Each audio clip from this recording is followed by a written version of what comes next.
Okay. Let's let's see if we can try this again.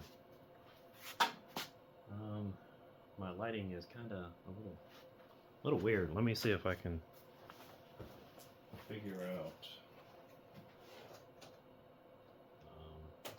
kind of a better lighting situation here. I don't think so. Not right now. Okay. What I wanted to talk about today is one, I wanted to introduce myself, and what I'm hoping that I can create in this in this channel. My name is Richard. Um, I wished I had some fancy credentials that I could throw about and say, you know, I am a doctor of da da da da, da and I've been doing this, da da da, da, studying this, that kind of thing. Well, I can't because I'm not. Um, I would like to be. I'd like to go back to school. I just got out of school. I just got out of. I just graduated college. Um, this spring took me 10 years to get my bachelor's degree, first person in 5 generations. Um, to get a higher degree, first person in my peer group to have gotten a degree. Uh, I think that is impressive, and I really like. I'm kind of proud of that, even though in my world, pride is almost a curse word, and I'll get into why that is later on, because pride is it's a it's probably one of the most cornerstone aspects, very unspoken aspects of the world today. Of what is pride? What is it? Anyway, let's put that aside for right now. What I'm interested in talking about is I'm interested in talking about how the world works. Okay, I sort of want to share what I learned in my education because I don't really have a place where I can share my what I learned. My job is about as far away from my field as I can get because I, just like many other people, are I am very like I cannot find opportunities that align with my skills. So I had to get whatever opportunity I could find. In my case, it's one of those catch-22s type scenarios. My degree is international business, philosophy, and philosophy. Excuse me. My degree is not in philosophy. My degree is in international business, but my concentration is philosophy and systems. It's sort of what I landed on, not through my own, not through. It's a long story, and if you stick with me long enough, you'll hear it all. But what I'm hoping for is I'm hoping to sort of ask a few questions and to get a few answers.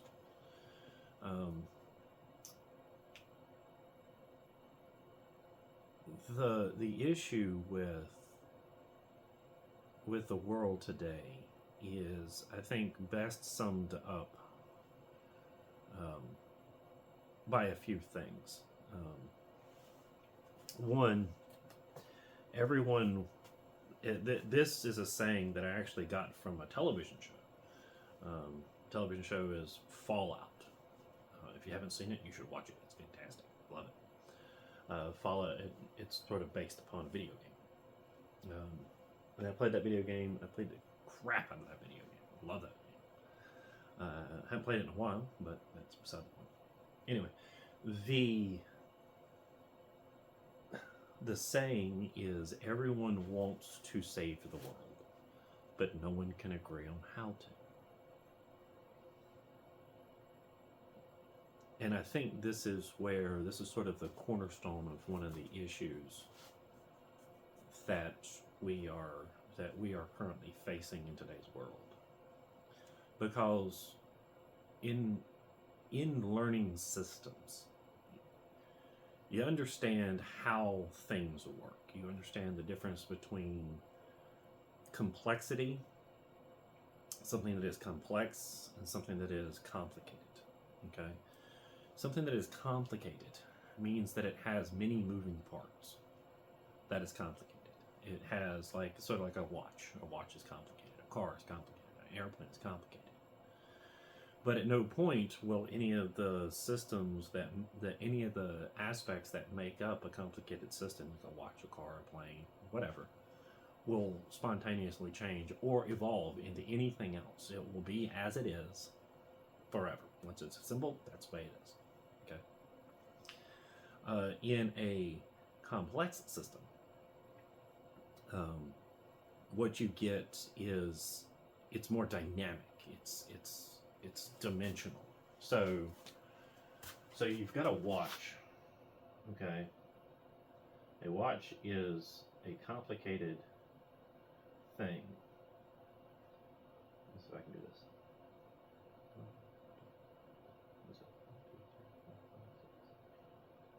That's very good. A watch is a complicated thing. Okay.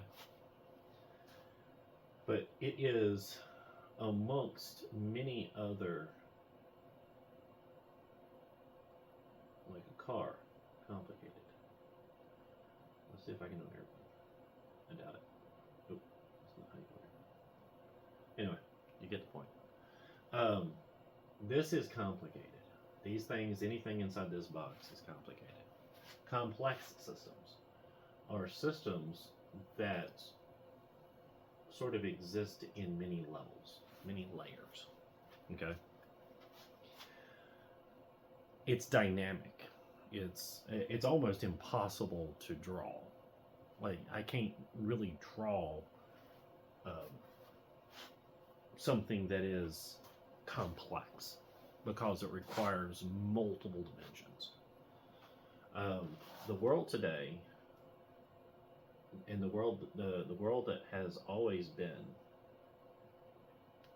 is made up of a series of steps. There is a series of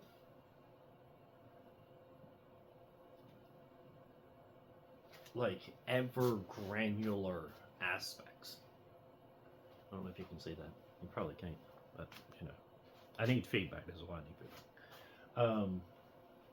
The systems that we are living in are exceedingly complex.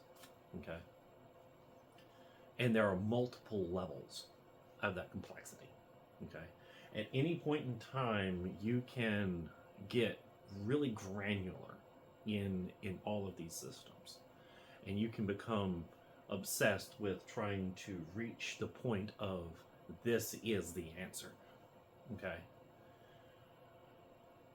but there is no such thing as the answer, and I know that is completely against the bar here. That is completely against anything that I have listened to from anybody. But if you actually study systems, if you actually study how things work in the most unbiased way that you possibly can, you realize that the level of complexity in every system is almost infinite.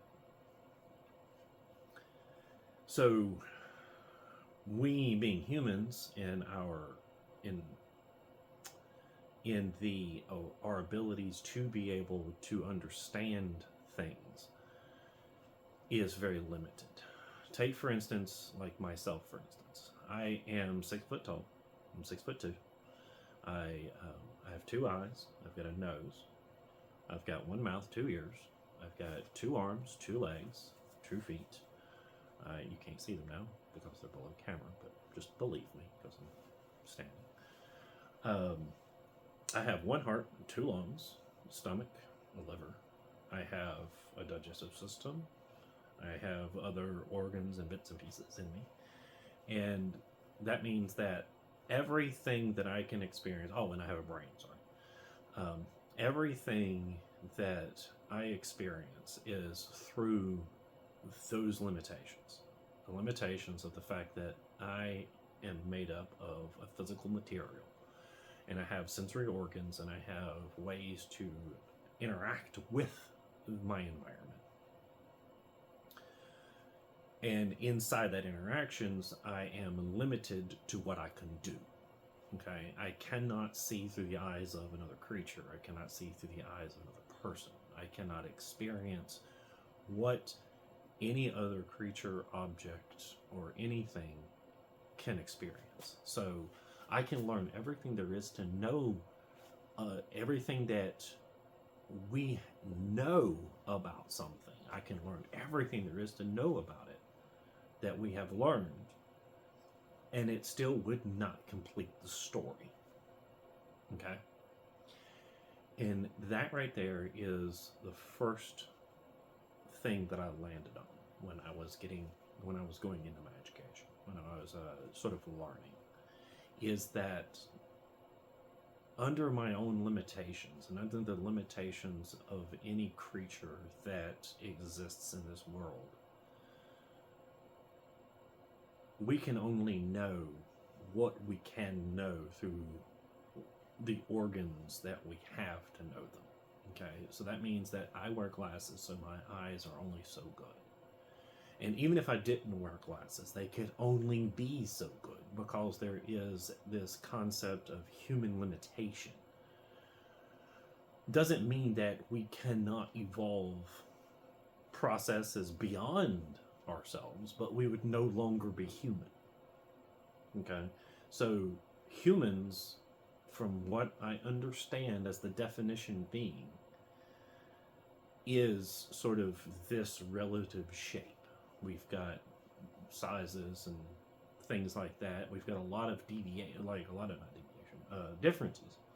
Like we got way different types of humans. We got shorter humans and taller humans, and bigger humans, and smaller humans, and female humans, and male humans, and those everything in between. We've got everybody is sort of very different, but we're all still working off the same systems. Okay, everyone has to have 2 eyes, and so there are people who are blind. Okay, that's actually a good. It's actually a good one. The thing is we have 2 eyes, so that means that our whole world that we know to build is based upon things like written language, color. It's created like architecture that creates these big spires that go into the sky, and we've got these great big colors and flags and artworks and art pieces because because our eyes fit inside a certain spectrum. So the thing is that in the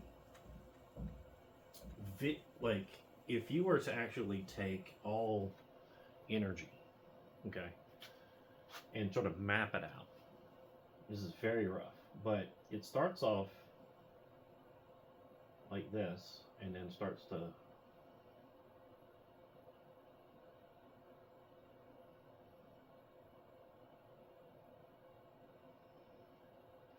okay. So this would be like your X-rays and your gamma rays and things like that, all the way over into radio waves. Visual light, this is a bad example, but visual light exists essentially right here. Okay. Visual light represents a very small portion, a minuscule portion of all energy, right? So, light, radio waves, all of those. We cannot experience those things. And the reason why we can't experience them is because these wavelengths are too tight and these are too far apart. Because our sensory organs have to be able to have to be either big enough or small enough to see what is happening. Okay? So the thing is that if our sensory organs cannot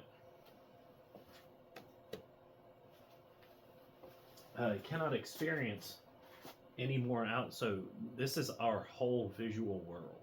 Okay, this is our whole visual understanding. Sound, just like you've got high frequencies, like really, really high frequencies, and then you got longer frequencies, deeper, deeper, deeper frequencies. And the thing is that we only can experience just a little bit of it. So, kind of going back to what if someone is blind? So that means that they can't even experience these small, shallow aspects. So just imagine if the human default was blindness. What would our world, how would someone experience that world? What if the human default was deafness? We heard no sound. What would the expressions be? Okay?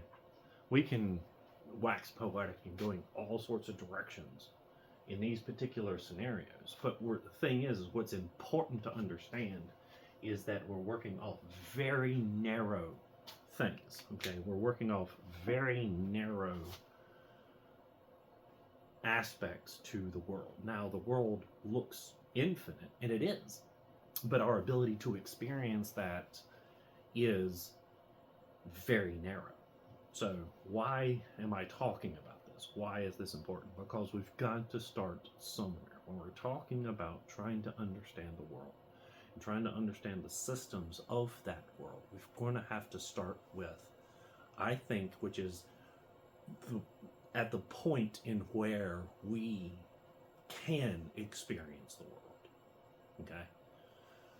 So if we're going to base our entire universe off of assumptions, we're going to have to start those assumptions somewhere. Okay? And to me, it is our physical limitations of what those systems, like how we can interact with those systems. Now, this is the sort of the start. I'm not a biologist, like I said. My degree is in business and in philosophy, not in biological systems. If you're interested to know more about that, I can talk about that later on, where I can put in resources if you want. But I'm just going to keep the description pretty simple, unless I'm given feedback. I need feedback. Anyway, why am I talking about this? I'm talking about this because I would like to talk about this concept that we have sort of arguably, we have sort of based our entire world view, and that's sort of hyperbolic, and I apologize. We have not based our entire worldview. The people that are pushing things like technologies, artificial intelligence, changing how education works, changing how the system works, they are making these decisions based upon what I like to call survivorship. I'm calling, and what is being called, survivorship bias. Survivorship bias, from what I understand, is this I first heard about this when I was sort of looking into the Second World War um, for no particular reason. I can't remember. I can't remember why I was looking into it, but I came across this concept. Okay, this concept is survivorship bias. Is This is a really poor plane, by the way. I'm sorry. So let me see if I can pull up my little thing here.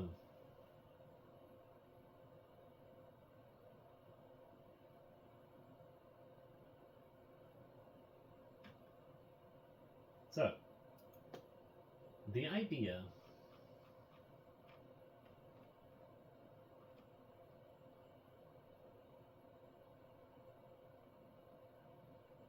okay, here we go. The we're getting off of a Wikipedia article because I don't have my setup is not. I'm going to change, but don't just bear with me, please. Survivorship bias is essentially when I heard about it during my little stint into World War II, is when planes were coming back, they were full of holes. Okay, they had been shot all up. Okay.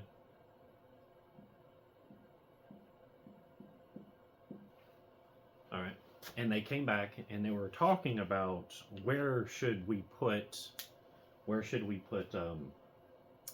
more armor, because there's an issue with planes is that they can only be so heavy, because the heavier a plane is, the bigger it has to be like the wingspan has to be big enough to be able to take upon the weight. So I'm sorry. The way a plane works is that there has to be enough fuel and there has to be enough lift.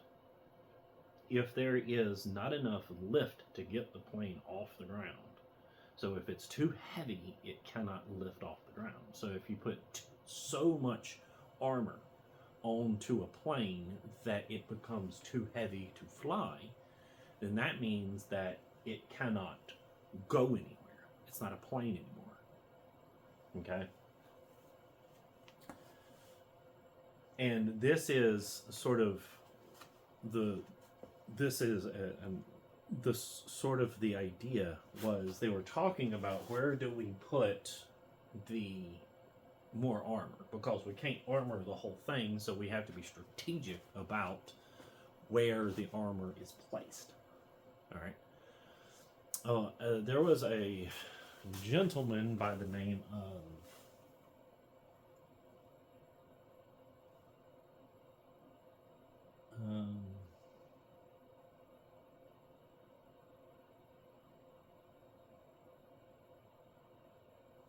Elton, I think. I think his name's Elton. I'm not sure. I'll put the article into the description. The actual gentleman that came up with this, he was thinking, like, if we put, they were talking about maybe we need to put the armor more on the wings, or maybe we need to put the armor here, or maybe we need to put the armor more on the engines, or on the gas tanks, or something like that. Well, they're completely ignoring the fact that this plane survived to get back. Okay, it means it didn't get shot down.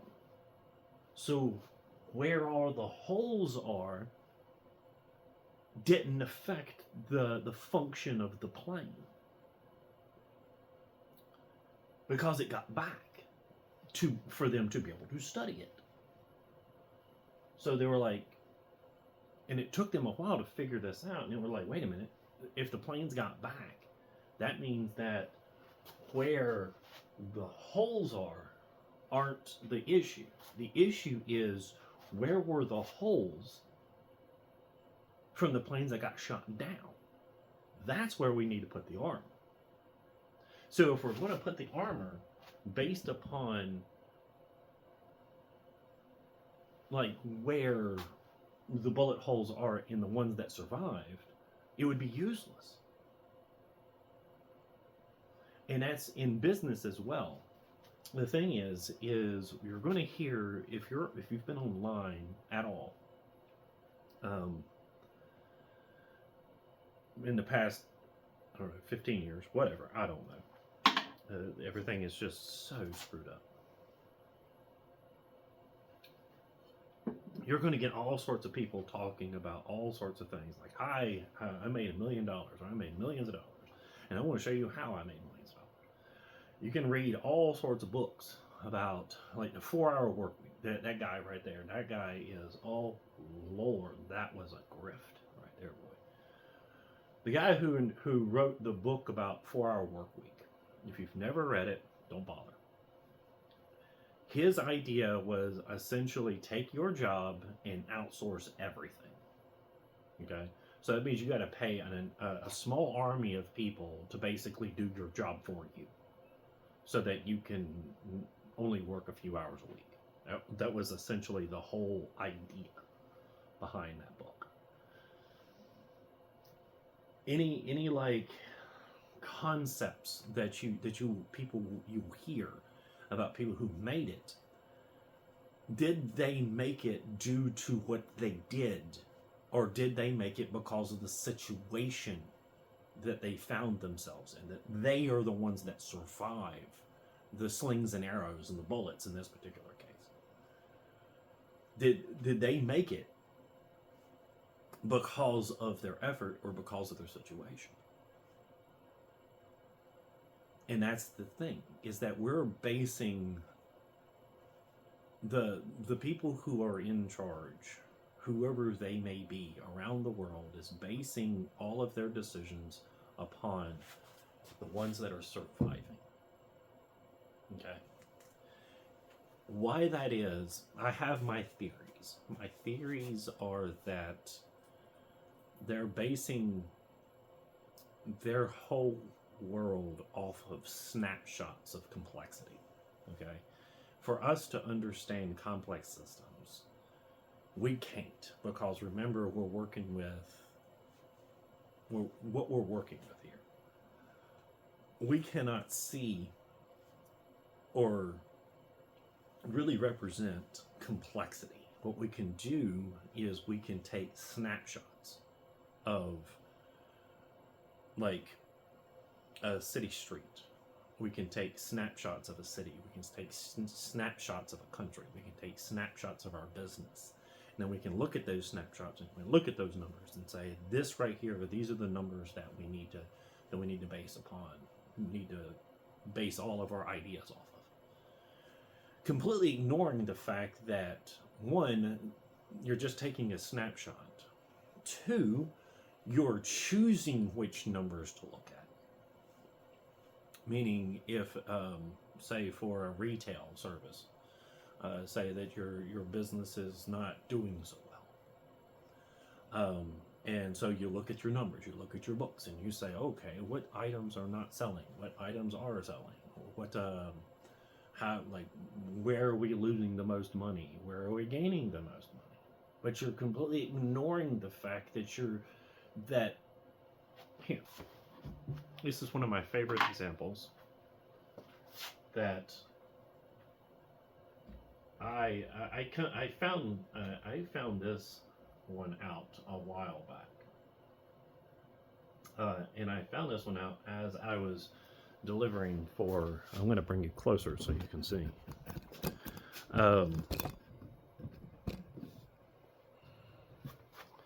So I was thinking about this when I was delivering pizza, because when you're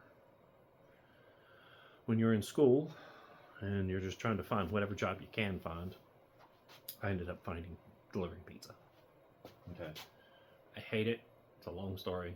I'll get into it if you want, but whatever. One of the issues that I found out about, and I thought about this a lot, is when I am delivering pizza. Okay.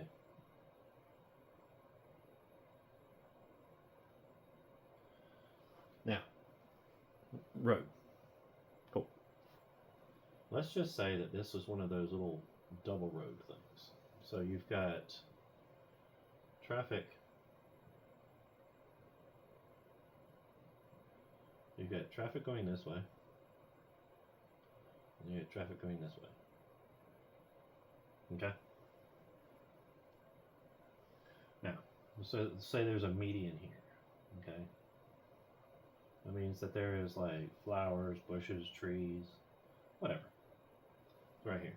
So that means that you can't just cross the street. So if you're driving down this way, you can't just go over here. Or if you're going this way, you can't just go over here. If you're going this way, you just can't go over here. You're gonna have to come out. Like if you wanted to be over here, you're gonna have to go further down the road and then make a U and then go this way. Okay. So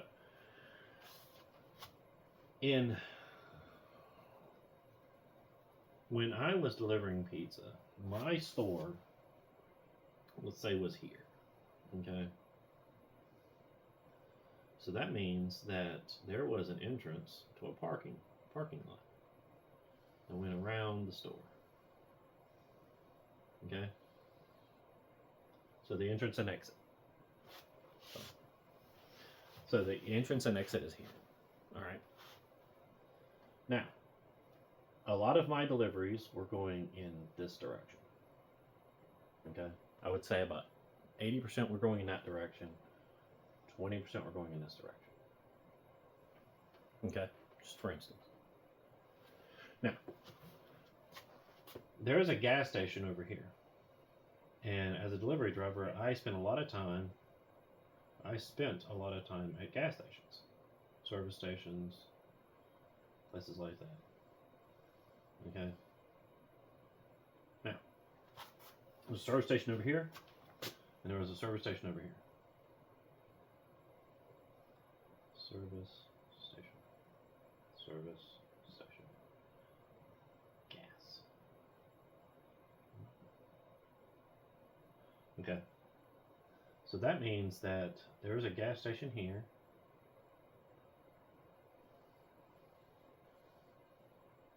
And there's a gas station over here. Okay. I'm coming out of here, and this is pizza. So when I was leaving, so this is 80-20, so this is 80% of my deliveries going in this direction, 20% going in this direction. Now, so if I need to go this way most of the time, that's the way I'm going to go. Now let's say I need gas. So that means that I'm going to have to pass the pizza place that I work at, and I'm going to have to go to a gas station. Well, the one that I can get to quickly is this one. Okay? I can get to this one real fast because it's real close to here, and I can just and then get in. One that I cannot touch is this one over here. This one, I could go to this one, but I have to go I'd go like half a mile down the road, make a U-turn, come back, and then here. Okay? So why does this matter? This matters because I'm trying to explain to you that if this service station right here is trying to figure out what issues they are having with their business, are they spending too much on labor? Are they not bringing in the right items? Are their prices too high on gas? Whatever it is, they're looking at their numbers, they're taking a snapshot of their numbers, and they're saying, we need to figure out how to get more business. Otherwise, we're going to go out of business because we're not making enough. But they're completely ignoring the fact that they're physically located in an area that, that few people drive in the direction of, and no one can get to them. Okay? Because most of the things were going in this direction. They physically couldn't get to their location. They did have some business, enough business to actually create a service station or whatever. But they physically can't get anywhere. So they're taking a snapshot of numbers based upon what they think they can control, completely ignoring the rest of the system that they're in. And this is the reason why I think it is incredibly important for us to understand systems. Because in understanding systems, we're not just making decisions based upon our environment, we're making decisions based upon the entire environment, not just our environment. And this is where we were before the information age, before things became in group, out group, and everything was shattered and blown to the wind. There was such a thing as a community involvement, that there wasn't just people that you trusted, that everyone in your community, if they were in your community, you could trust them because they were from your community. And now that the world is our community, our brains don't know what to do with that. So we don't know who to trust, who not to trust, because we see everything as being either in group or out group. And I think that this is an important aspect to understand, because we'll never truly understand complexity, but at least we'll be able to understand how to look at the world in which we're in and make good decisions based upon, like, as non-biased the information as possible. Because excuse me, because it is incredibly important for us to make our world the best that it can be, even though we're working with the limitations that we're working with. We need to do our best to try to eliminate our own biases. And if I've explained this properly, those biases aren't just about being humanistic or about being good people. It's literally about the numbers. It's literally about, if you try to be as unbiased as possible, this will increase your profit margin. So if you're greedy and you want to make more money, that's fine. You also know to bring the rest of your community into it. And the only reason I bring that up is because, anytime that I start talking about things like this to other people, and this is sort of the reasons why it's taken me so long to even start making these videos, is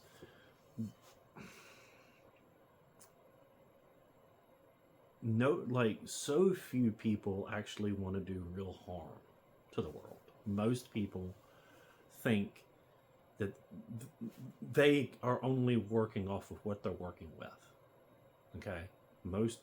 Everybody is working with what they're working with. And most people don't even know to even ask the question, am I right or wrong? Because if I'm never challenged about my beliefs, then I will never know that my beliefs are based upon my own biases. They're based upon concepts that, I don't know, I grew up with, or I read about, or I went to school for. And it's fine. That is fine if you are like that, because we all are.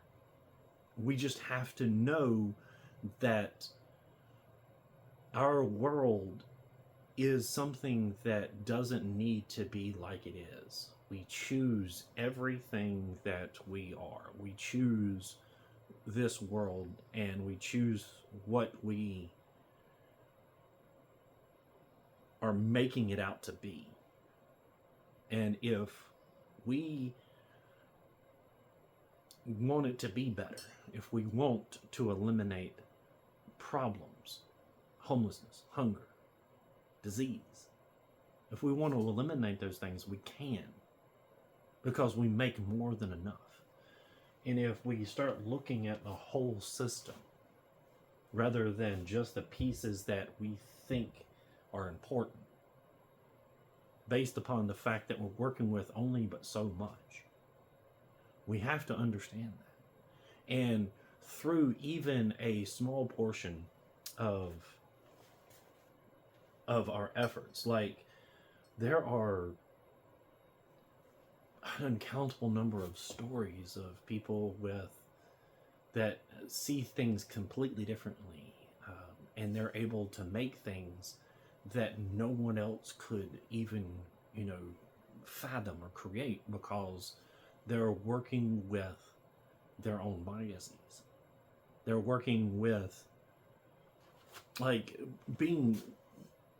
having your own ideas and thoughts and feelings and your own biases isn't a bad thing, because artists take with art, it's like painting, sculpture, music, literature, plays, movies, this video. Everyone that creates anything is basing their creation off of their biased experience, which can create phenomenal things and world-changing things. So having something having a biased perspective isn't inherently a bad thing. It is when you try to control the whole system based upon one survivorship bias. This gas station is doing great. This gas station is not doing so good. So why? Anyway, I just sort of riffed off the top of my head there. If you would, please interact with this video if you found any use in it. And have a wonderful evening.